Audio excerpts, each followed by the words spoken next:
कुछ देने के बाद अगर हम अभिमान अहंकार कर रहे हैं तो वो घातक है जीवन में। रहीम जी ने जब तुलसीदास जी का ये पत्र पढ़ा जिसमें तुलसीदास जी ने पूछा कि ऐसी देनी कहाँ से सीखे हो, जितना जितना देते हो उतने ही आप सरल होते जा रहे हो, उतने आप जितना हाथ ऊंचा करते हो आपकी आंखें नीची हो जाती है।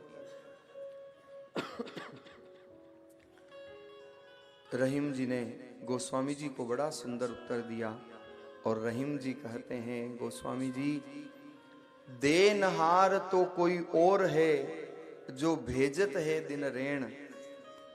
बड़ा हृदय स्पर्शी जवाब दिया रहीम जी ने कि देनहार कोई और है जो भेजत है दिन रेण, लोग भरम हम पर करे तासो नीचे ने। देने वाला तो वो परमात्मा है, हमारा क्या सामर्थ्य जो हम एक पाई का भी निमित्त बन सकें। देने वाला तो वो परमात्मा है, देनहार कोई और है जो भेजत है दिन रे। वो परमात्मा देने वाला है। सहस भुजा सु देत है, उभय भुजा का खोस। उभय भुजा का खोस है जो सहस भुजा से देत, मारण हारा पच रहे जो राखण हार सुचेत। क्या श्री महाराज की वाणी के शब्द। जब 1000 हाथ देने वाला हो, जब उसके देने वाले के 1000 हाथ हो तो 2 हाथ वाला कितना छीन लेगा। इसलिए जीवन में कभी अहंकार अभिमान देने का नहीं होना चाहिए। राम चरण अभिमान से फतेह न पाई कोय, वेद पुराण कुरान सब लेहू नजरा जोज। और इस बात को कोई एक ने नहीं, सभी वेदों ने, शास्त्रों ने, पुराणों ने, सबने इस बात का प्रतिपादन किया कि जिसने अभिमान किया, जिसने अहंकार किया, उसको भगवत भक्ति कभी प्राप्त नहीं हुई। इसलिए जीवन में अहंकार अभिमान समाप्त होना चाहिए। यही इस गोवर्धन लीला का पावन उपदेश भागवतकार प्रदान करते हैं। स्वामी रामचरण जी महाराज ने तो अपने अनुभववाणी ग्रंथ में एक जगह नहीं अनेक जगह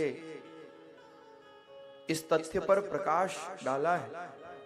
श्री महाराज फरमाते हैं वाणी में, मैं बड़ा मौसू बड़ा न कोय। मैं एक ऐसा मंदिर रचूं जो सबसे ऊंचा होय, जो सबसे ऊंचा होय होड़ मेरी कुन करी है। देखो अंध अज्ञान काल के डर नहीं डरी है, पलक पछाड़े पलक में जासू जोर न होय। मैं बड़ा और मौसू बड़ा न। व्यक्ति जीवन के लिए कितनी तैयारी करता है, सोचता है कि मैं बड़ा हूं, संपत्ति बड़ी है, सत्ता बड़ी है, लेकिन वो भूल जाता है कि उस काल से बड़ा कोई नहीं है। और वो काल एक दिन अपने कराल गाल में काल कवलित कर लेता है। ये जीवन तो एक टेम्परेरी है और इसी टेम्परेरी जीवन में हर व्यक्ति परमानेंट सुख चाहता है। यही तो व्यक्ति की सबसे बड़ी नादानी है। मत कर गुरूर अपने आप पर इंसान, अरे उस ऊपर वाले ने तेरे जैसे न जाने कितने बना बना के मिटा दिए। फिर भी व्यक्ति सत्ता, संपत्ति, सौंदर्य का अभिमान करता है। लेकिन 5 बातें ऐसी है जिनका चिंतन रोज किया करो। पहला, मरना अवश्य है, आएगा सो जाएगा राजा रंक फकीर।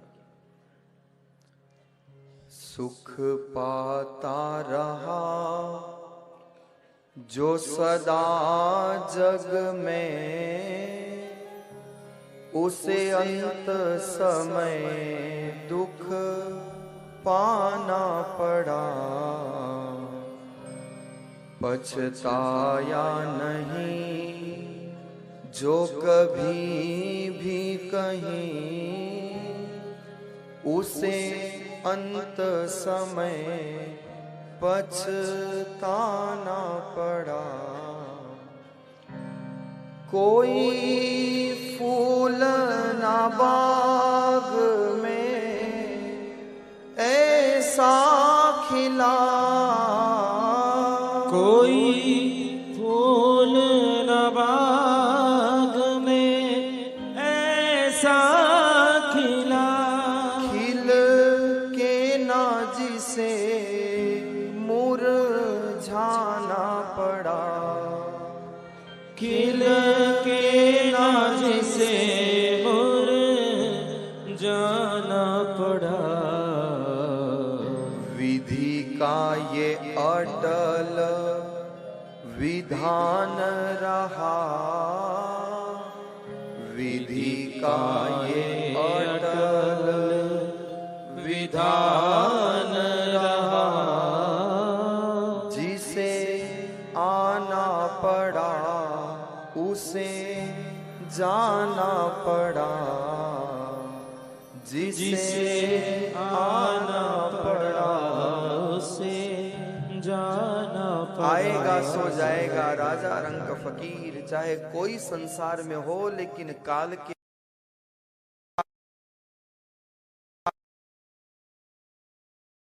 सिखा रही है, सुधारती। भागवत में दो पात्र ऐसे हुए जिनको मृत्यु की पूर्व सूचना लगी। कोई बता सकता है उन दो पात्रों के नाम? भागवत सुनते हो आप बहुत, बताओ। और एक और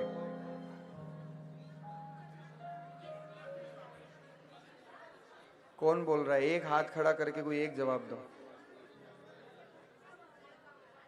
कंस और रावण तो भागवत का पात्र नहीं है। परीक्षित, एक कंस और एक परीक्षित। आप अपने लिए ताली बजा लो। परीक्षित जब शमिक ऋषि के गले में सर्प डालते हैं, श्रृंगी ऋषि ने उद्घोष किया था,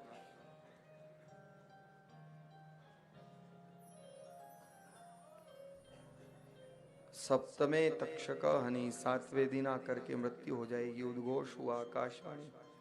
और एक कंस, आप लोगों ने श्रवण किया था, आकाशवाणी हुई थी, अस्यास्तमो अष्टमो गर्भो हंसायाम वहसे अभूत। देवकी की कोख से होने वाली 8वीं संतान तेरा काल। लेकिन दोनों में बहुत बड़ा अंतर है। एक ने मृत्यु की सूचना पर सब कुछ त्याग करके अपना जीवन सुधार लिया, और कंस सब कुछ जानते हुए भी अपनी मृत्यु को सुधार नहीं पाया, सब कुछ जानते हुए भी कुछ छोड़ नहीं पाया। इसलिए ये जीवन निश्चित है। हमेशा याद रखो कि आएगा सो जाएगा, आना है तो जाना भी। इसलिए पहली बात मरना अवश्य है। दूसरी बात चिंतन करो, साथ कुछ नहीं जाना है।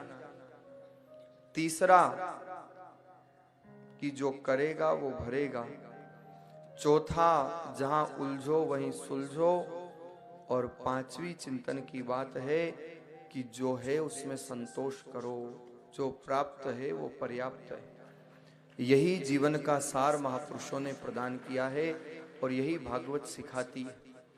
लेकिन समस्या ये है महाराज कि जीवन तो टेम्परेरी है और व्यक्ति चाहता सब कुछ परमानेंट है, लेकिन ये जीवन ही परमानेंट नहीं है तो व्यवस्थाएं कहाँ से परमानेंट हो।